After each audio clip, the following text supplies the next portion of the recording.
The stage glows in gold. 1,000 lights shimmer across the Las Vegas night as the curtain rises, and there he stands, Donny Osmond. At 66, his movements are smooth, precise, and powerful, the kind of grace that only comes from a lifetime spent beneath the spotlight.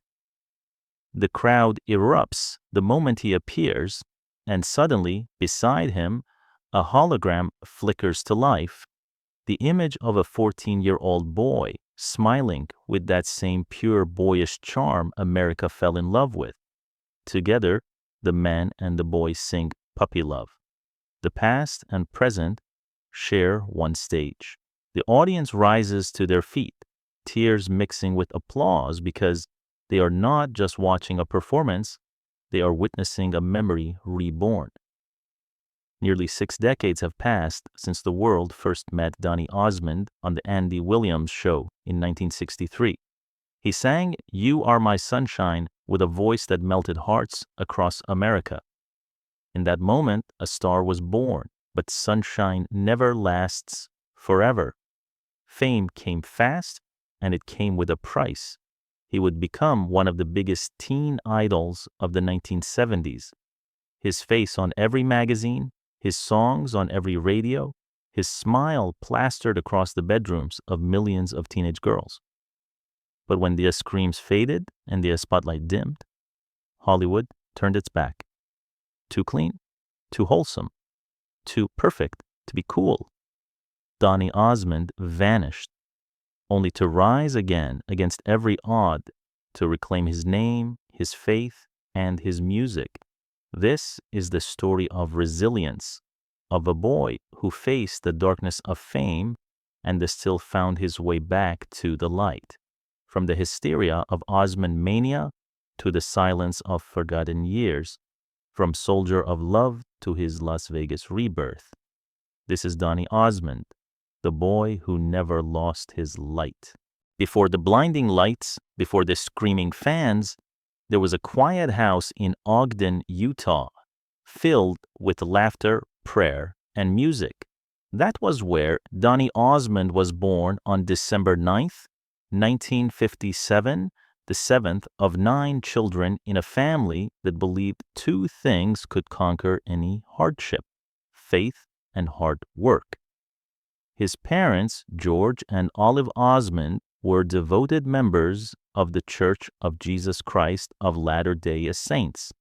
Every morning began with chores. Every evening ended with a family prayer. They didn't have wealth, but they had something stronger: harmony. The Osmond house wasn't just a home, it was a living, breathing choir. Donny's older brothers, Verl, Tom, Alan, Wayne, Merrill, and Jay, spent their childhood singing barbershop harmonies at church gatherings and county fairs. Then, one summer afternoon in 1958, fate intervened. When the brothers performed at Disneyland, a young TV producer named Andy Williams happened to be in the audience. He was mesmerized. Within a year, America met the Osmond brothers on the Andy Williams Show. 5 clean-cut boys with matching suits, bright smiles, and a sound that felt like pure sunshine. Then came the smallest Osmond, the one with the biggest voice. At just 6 years old, Donny stepped onto that same stage, clutching a microphone almost bigger than his arm. He sang You Are My Sunshine, and the crowd melted. Overnight, he became the face America couldn't forget. A tiny boy with the voice of a grown man. But behind that angelic smile was discipline beyond his years. The Osmond household ran like a small academy of hard work. Rehearsals began right after homework. Tours meant lessons on the road.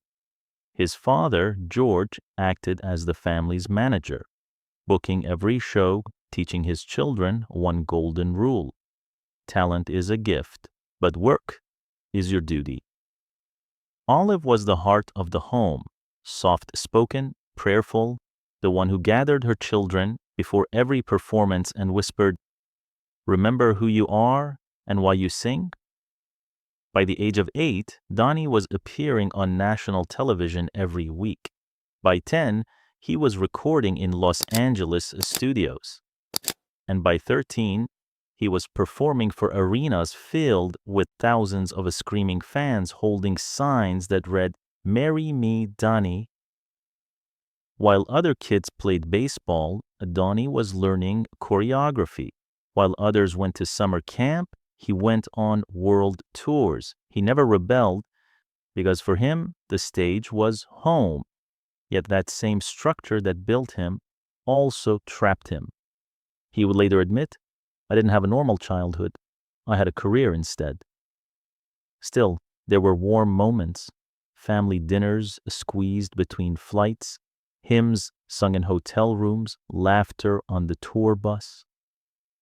The Osmonds stayed together because their father insisted that fame should never replace family. By the late 1960s, the little boy from Ogden had become America's symbol of innocence, the smiling son every parent wished for.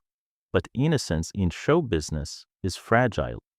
And as Donny's voice deepened and the world's attention grew louder, the line between family and fame began to blur.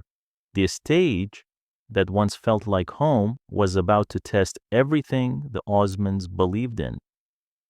The boy who sang about sunshine was about to face the storm. By the early 1970s, the name Osmond was everywhere. What began as a humble family of church singers had exploded into a full-blown pop phenomenon. Teen magazines called it Osmond Mania. When the group released One Bad Apple in 1971, the song shot straight to #1 on the Billboard Hot 100, and they stayed there for 5 consecutive weeks. Radio stations couldn't stop playing it. Posters of Donny in his signature purple velvet suit and perfect hair covered bedroom walls from New York to London. The press quickly drew comparisons. "Move over, Jackson 5, they wrote. But while the Jacksons came from the grittiest streets of Gary, Indiana, the Osmonds radiated something different, a small-town purity, a family image polished by faith and discipline. To parents, Donny was the safe alternative to rock's chaos, polite, smiling, trustworthy. To teenage girls, he was a dream made real. Donny was just a teenager, but his life was a whirlwind, days filled with rehearsals, TV appearances, and recording sessions, nights spent studying algebra in hotel rooms after performing for tens of thousands. He'd go from the stage to a math test, then wake up in another city to start all over again. The success was staggering, he once said, but so was the schedule. Every smile, every gesture, every note was choreographed perfection. Yet behind that flawless image was exhaustion. A boy, barely 16, living under the constant pressure to stay perfect.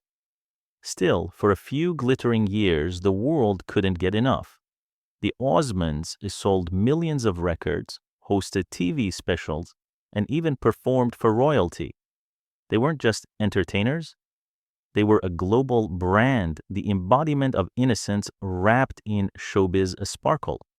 But the music world never stands still, as the trends shifted toward something edgier, sexier, louder.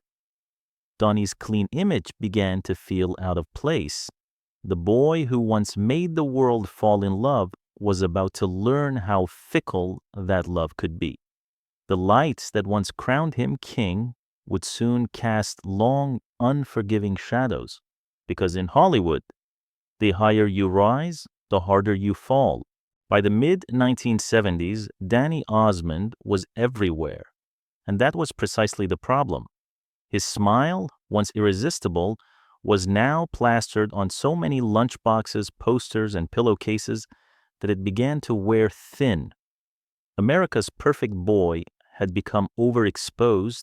At just 17, Donny was living every young performer's paradox, adored by millions, yet trapped by the very image that made him famous.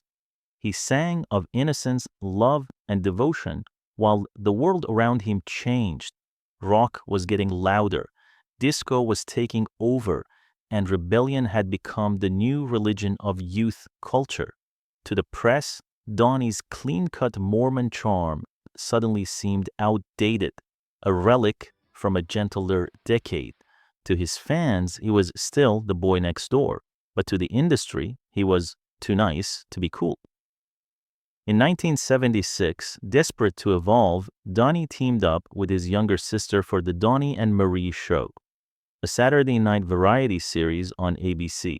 It was part comedy, part music, full of sparkle and sibling banter. With every duet, "I'm a little bit country, I'm a little bit rock and roll," families gathered around their TVs to watch the wholesome duo.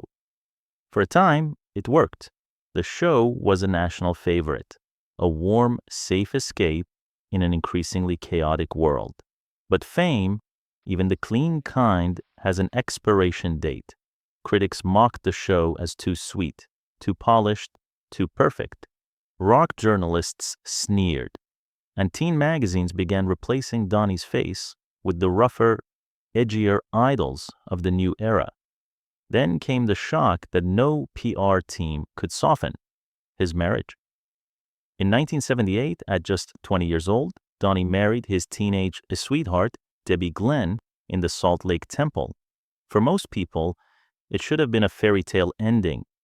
But for millions of young fans who dreamed of being Mrs. Osmond, it was heartbreak.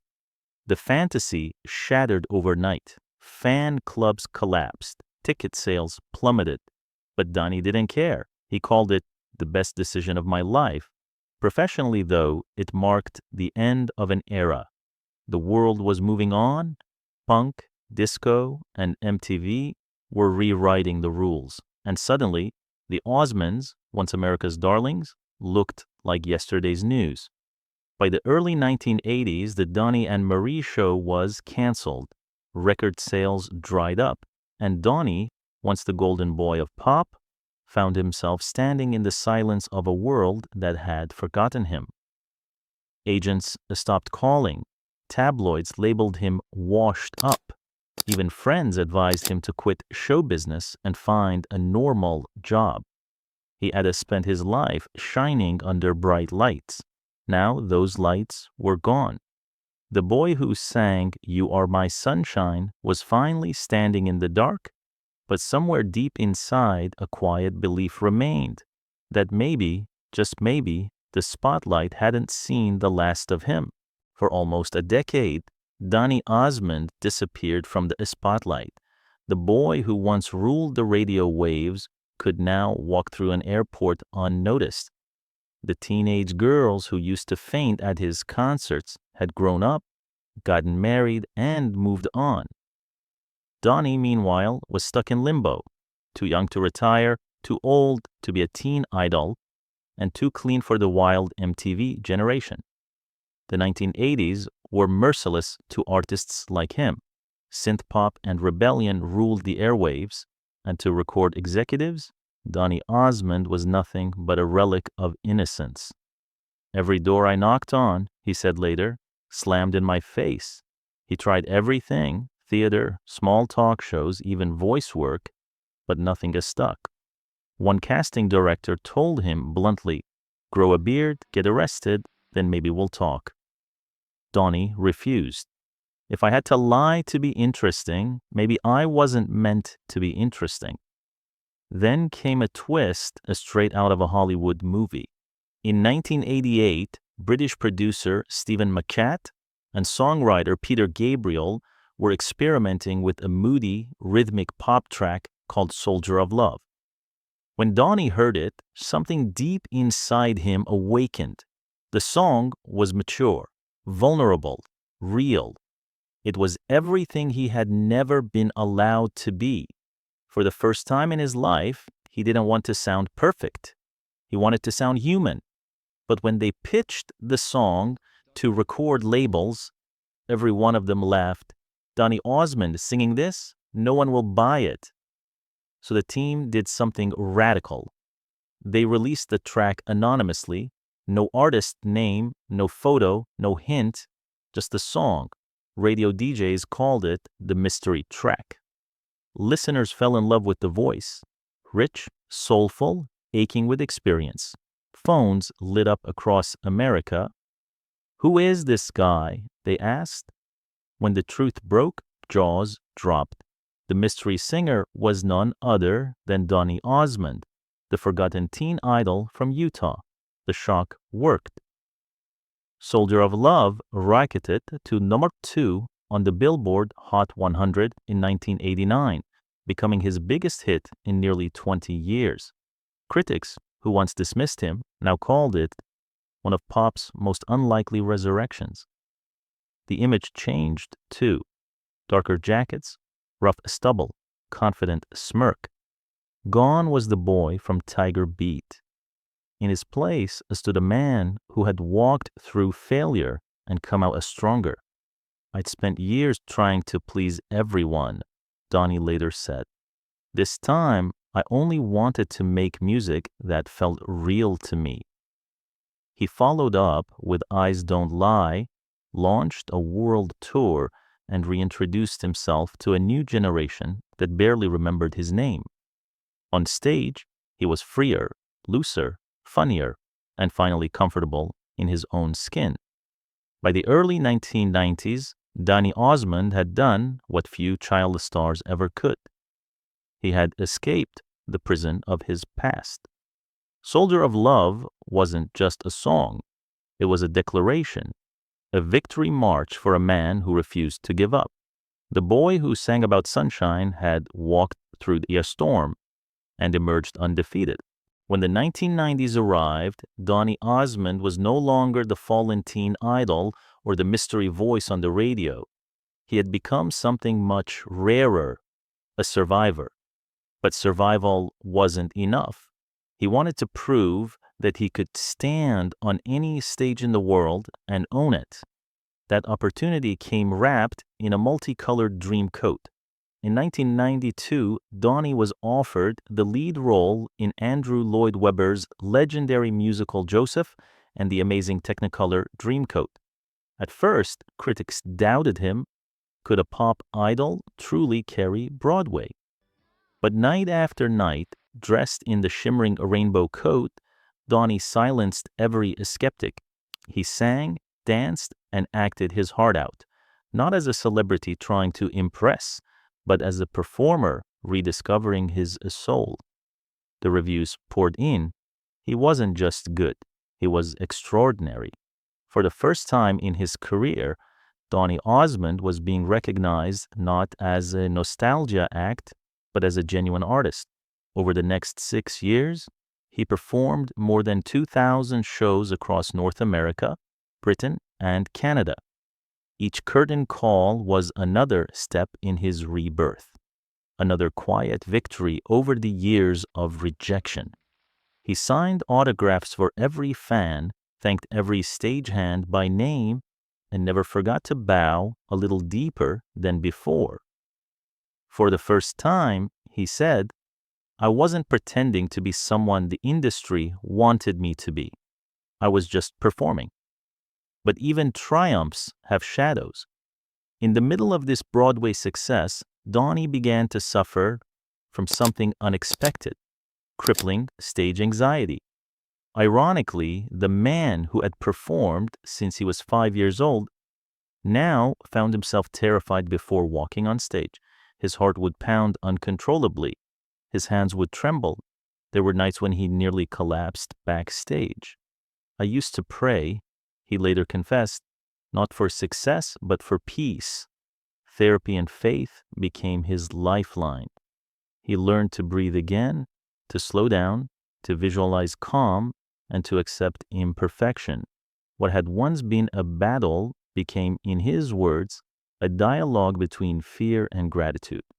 In 1999, the filmed version of Joseph and the amazing Technicolor Dreamcoat was released worldwide, capturing Donny at his peak, radiant, humble, and reborn. New generations discovered him through VHS and DVD, mesmerized by the warmth in his voice and the sincerity in his smile. But Donny wasn't done reinventing himself. In the 2000s, he turned his charm to television, hosting the game show Pyramid, where his humor and quick wit won him a Daytime Emmy Award. Then in 2010, he joined Dancing with the Stars and shocked everyone by winning the entire season. A decade later, he would again surprise the world, placing second in The Masked Singer, proving that even behind a mask, his voice would still move millions.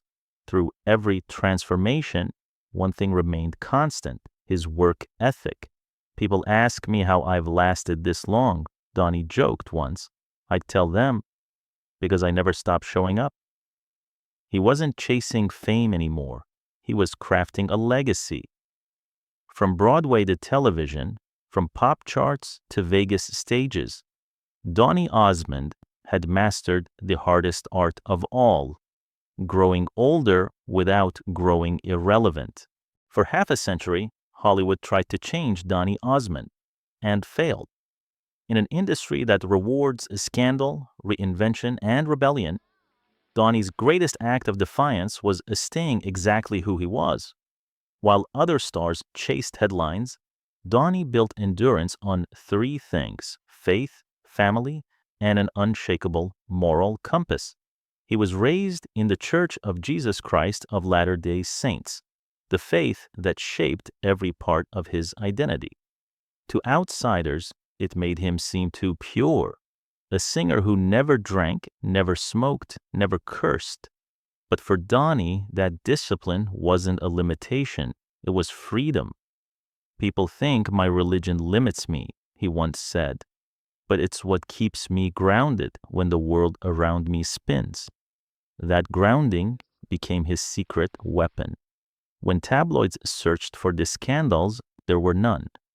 When critics mocked his clean image, he smiled and kept performing. And when the world expected him to fade away, he simply kept showing up until they had to take him seriously again. Behind that calm, unwavering public image stood one constant: his wife, Debbie Osmond. They married in 1978 when Donny was just 20, defying every expectation of a Hollywood marriage. More than 4 decades later, they are still together, partners not only in love, but in faith. "She's my anchor," Donny often says. "She keeps my heart where it belongs." Together, they raised 5 sons: Donny Jr., Jeremy, Brandon, Christopher, and Joshua, teaching them the same lessons George and Olive once taught their children: work hard, stay humble, put family first. To Donny, family isn't an escape from show business. It's the reason he survives it. He would finish a Vegas show, hop on a plane, and make it home in time for his son's football game or church recital. "Family," he once told People magazine, "isn't my break from fame, it's my foundation." Yet even within that stability, Donny battled invisible storms: anxiety, perfectionism, and the crushing pressure to be flawless. For decades, he had been labeled the clean one, the good one, the perfect one. Those words became both armor and prison. "I've been conditioned to please," he admitted, "and that can eat you alive." What saved him was perspective. Through therapy, prayer, and brutal honesty, he learned to separate the performer from the person. He stopped chasing perfection and started embracing authenticity. "Perfection isn't the goal," he said quietly. "Authenticity is." It's a lesson he passed to his sons, that faith isn't about rules, but resilience. Even today, in an era where controversy sells faster than kindness, Donny's image remains remarkably intact. No arrests, no divorces, no scandals, just consistency and compassion. After his parents passed away, he began supporting causes for the hearing impaired, honoring his 2 older brothers who were born deaf. He also became a quiet advocate for mental health awareness, a reflection of his own journey through anxiety. Through it all, the smile that once charmed a generation still shines, now lined with age, softened by experience, and made more genuine by struggle. His faith didn't shield him from pain. It taught him how to live through it. And perhaps that's the truest part of his legacy. Not that he was perfect, but that he stayed good. In a business built on reinvention, Donny Osmond's greatest miracle was simply remaining himself. In the early 1970s, America had two princes of pop, Donny Osmond and David Cassidy. They were the soundtrack of a generation, two sides of the same glittering coin. One was the symbol of innocence, clean-cut, faithful, the boy every parent adored. The other was the symbol of rebellion, sensual, mysterious, the fantasy every teenager secretly wanted. Together, they ruled the kingdom of teenage hearts, and together, they revealed the two faces of fame, the one that glows and the one that burns. By 1971, their rivalry dominated the airwaves and magazine stands. David, with his soulful eyes and shaggy hair, had become the breakout star of the Partridge Family. Donny, dressed in his iconic purple suits, led the Osmonds to chart-topping success. Their faces appeared side by side on every issue of Tiger Beat, 16, and Fave. Fans divided themselves into two camps, Donny girls and David girls. One fan once joked, if your parents were in the room, you said Donny, but if they weren't, it was David. They represented two different dreams. Donny, the boy you could bring home to meet your mom. David, the one you'd sneak out the window to see. But behind the glitter, the fame, and the fantasy, both young men were living in the same pressure cooker. Endless tours, exhausting schedules, smiles on cue.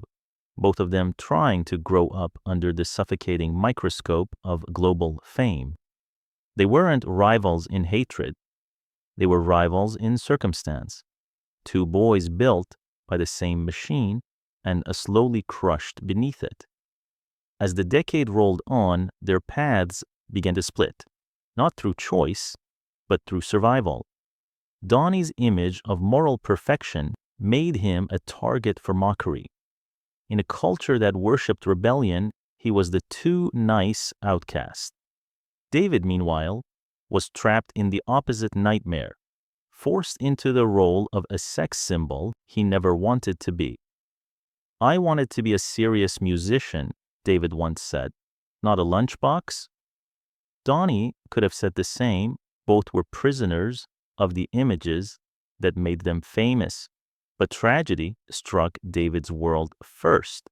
In 1974, at a concert in London, a young fan was crushed to death in a stampede during his performance. The incident haunted him for the rest of his life. After that night, David's career and his spirit began to unravel. He drifted through years of exhaustion, broken relationships, addiction, and financial loss. Donny's downfall came differently, quieter, but just as painful. No scandals, no chaos, just silence. Hollywood's indifference cut deeper than any headline. In the end, they were mirror images, one destroyed by the chaos of fame, the other saved by resisting it. The media loved to paint them as enemies, but in truth, Donny never saw David as a rival. They crossed paths at industry events and always treated each other with respect. Donny admired David's raw talent and emotional depth. David respected Donny's discipline and resilience. In a strange way, each man represented what the other secretly longed for. David wished for Donny's peace. Donny admired David's fire. Years later, Donny would reflect, our rivalry wasn't real. It was something the magazines needed, not us. When David Cassidy passed away in 2017 at the age of 67, Donny was devastated. He wrote a heartfelt tribute on Facebook. "I'm shocked and heartbroken to hear the news of my friend David's passing. In the 70s, David and I shared dozens of magazine covers and wall space in the bedrooms of countless teenage girls. In fact, my wife even had David's poster on her wall. I enjoyed spending time with him through the years. My thoughts and prayers are with his loved ones." Reap. He didn't celebrate being the last one standing. He mourned the loss of a friend, a mirror of what his own life could have been. For fans, that message felt like closure, the end of a story that had begun 50 years earlier when two boys unknowingly became icons of the same dream. The story of Donny Osmond and David Cassidy isn't just about fame. It's about identity. It's about how two boys who made millions of strangers happy paid the price in different ways. David Cassidy became the embodiment of fragile brilliance, consumed by the same fire that made him shine. Donny Osmond became the embodiment of endurance, surviving not through scandal, but through a steadiness. In the end, Donny accepted what fame truly was. Fame doesn't destroy you. It reveals who you already are. And in that revelation, both men found their truth. David's brilliance was fleeting, but unforgettable. Donny's light never went out. When Donny Osmond steps on a stage today, the lights may be brighter, the screens may be larger, and the sound more polished, but the feeling is the same. The moment the music starts, you can see it in his eyes, that familiar spark, that quiet confidence of a man who has seen it all and still chooses to love the stage. As the opening chords of Puppy Love echo through his Las Vegas theater, the crowd rises to their feet. And then it happens. The hologram of his 14-year-old self appears beside him. Together they sing, and they called it Puppy Love. In that moment, time folds in on itself. The boy and the man become one. The past and the present share the same spotlight. For the fans, some gray-haired now sitting beside their grandchildren, it's not just nostalgia. It's something deeper.